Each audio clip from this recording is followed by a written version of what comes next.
I'm here at the International Association of Amusement Parks and Attractions, also known as IAAPA. This is the world's largest trade show for the attractions industry. It's where theme parks, roller coaster manufacturers, anything you'd see at an amusement park shows off their brand new technology. We get to see everything new when it comes to 2025 amusement parks, and it's the coolest thing ever. But today we're focusing on the major announcements. There's several roller coaster manufacturers working in partnership with theme parks to announce their brand new 2025 roller coaster. Dude, there's so many people here, it's kind of crazy. And this is just one of 4 entrances. Yeah, this is a massive event. I mean, this is a worldwide phenomenon. This is the craziest part. Fitting this entire crowd on 3 little escalators is always the hardest part. And so my mission is to see which one of these announcements you should be looking forward to the most out of 2025, because there's a lot of them. IAAPA's a little overwhelming though, because you can easily get sidetracked by things like that, or go-karts right behind me. Anything under the sun, and it's so overwhelming. But we're focusing on one thing right now, and that is Career Rides is one of the first of many announcements we're covering today. This one is going to start things off really strong. I, to be very honest, don't know how anyone's going to beat it.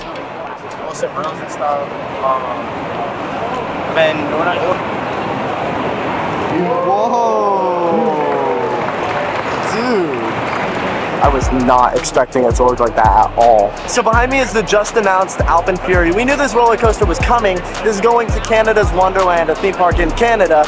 It's one of the craziest, best, biggest theme parks in Canada. To put things into perspective, this roller coaster right behind me will be Canada's Wonderland's 19th roller coaster. I'll go to a theme park with 12 roller coasters and I can't even ride them all in a day.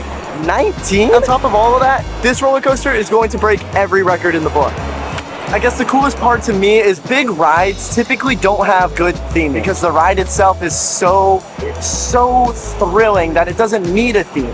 It's very rare that you see a massive ride with a really good theme. This changes everything. Let's get into some of the specifics of this roller coaster. It's got 1,000 meters of track length. It's got a max height of 50 meters and goes 115 kilometers per second. Now, I'm an American. I don't use these measurements, so I'll put all the American measurements like right here. Back to the facts. This is an 80-second ride, and during those 80 seconds you will experience 9 inversions, which is 9 moments in which your roller coaster goes upside down. It's the most inversions in Canada, and it's the tallest, fastest, and longest launch coaster in Canada. How many more records can this thing beat? And then just going back to what I said about big rides not being themed, this is what I mean by the theming. You're gonna be riding one of the fastest roller coasters, the fastest launch roller coaster in Canada, on this train that's perfectly themed to a sled. AlpenFury seems absolutely amazing, and it's going to be hard because this is just the start of things, so I don't know how anything is going to compete to this. But we have to go to the Zamperla booth now because they have an announcement which just might compete with this.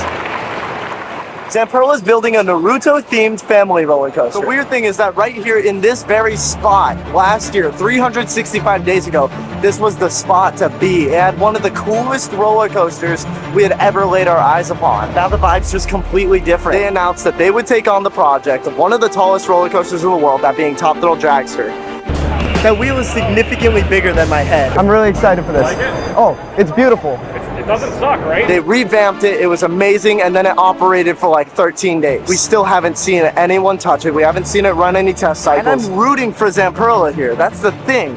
Zamperla is the ultimate underdog story. They're a manufacturer of small rides, normally sticking to family coasters, and I was rooting for them when I saw them take on one of the largest roller coasters in the world. And for them to just go silent about it, and so I hope they succeed with Top Thrill too. I really do. I'm rooting for that. This won't be number 1. Right now, AlpenFury's still on top, but we still have a lot more announcements to go, and the next one is one of my favorites. One of my favorite theme parks, Hershey Park, one of the sweetest places on earth. You're so cheesy. I like to think I'm chocolatey. Oh my god, you're not chocolatey either. What? They're partnering with a great manufacturer called SNS, and they are announcing one of my favorite ride models of theirs.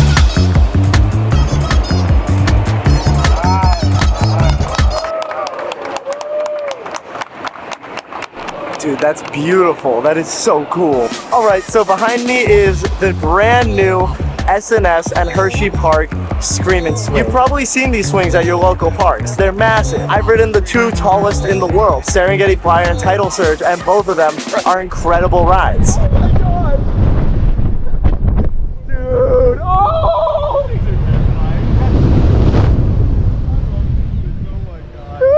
I love them. They're some of my favorite rides. I was never a flat ride person. I did not like flat rides. I didn't go to flat rides. I would always skip the flat rides to go ride the biggest, baddest roller coasters. That was one of the stupidest assumptions I've ever made, that it's boring because it's not a roller coaster. So I got invited to go ride Serengeti Flyer over at Busch Gardens, Tampa, and this ride, no joke, blew my socks off. Not to know that one of my favorite parks is getting the tallest one in the world, and it's themed to Twizzlers.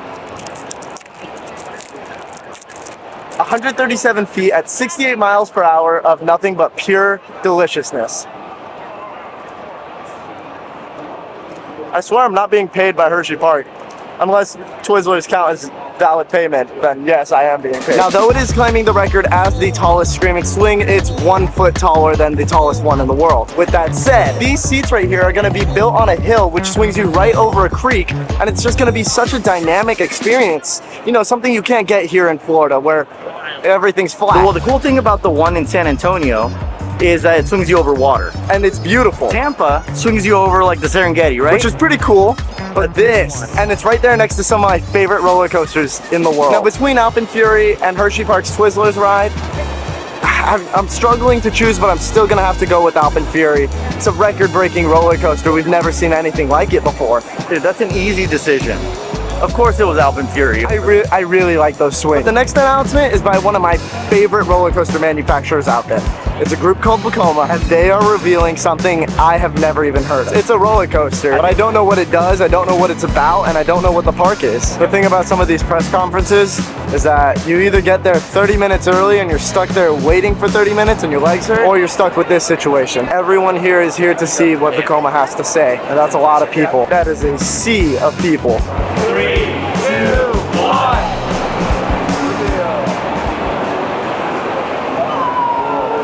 Oh, that's a cool looking roller coaster. Okay, I need to see this thing up close. This is insane. This is a double launch roller coaster, meaning it has 2 massive launches on it. With 20 unique track elements, 6 inversions, and 34 track crossovers, this ride is not only massive, but it's super compact. Think about it, the track crosses over itself 34 times.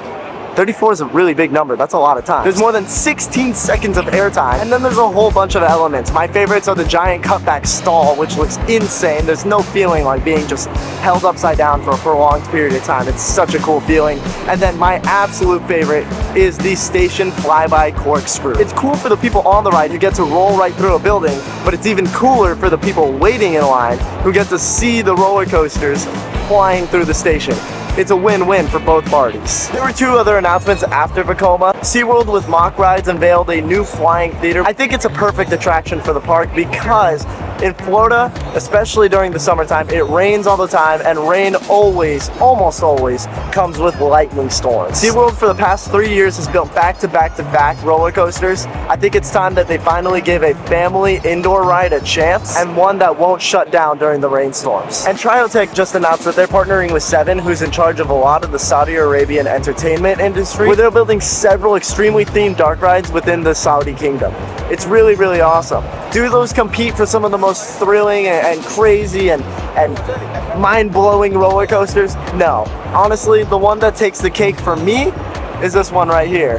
Vekoma crushed it. That doesn't discredit the other things built. Like I said, SeaWorld's edition was perfect for what SeaWorld needed. Even Zampero's announcement is perfect for the families that are going to ride that coaster. There's even a couple things we didn't touch on. I'm sure you noticed we didn't talk about Universal or their brand new theme park at all, even though it's being built like right down the street. It's because they don't show at IAAPA. It's just something that Universal has never really done in the past. They keep their cards close to their chest. Or Merlin Entertainment's the company that owns Legoland and Alton Towers and all these amazing theme parks that everyone loves. They just announced they're building a Minecraft theme park. Not just one, but several. They're bringing the world of Minecraft to life. That touches me because I grew up playing that game. There's so much more to come that we didn't even get to cover all of it here. So it's not fair to say one roller coaster takes the cake. But if I had to pick a winner, AlpenFury number 2, and this one gets number 1.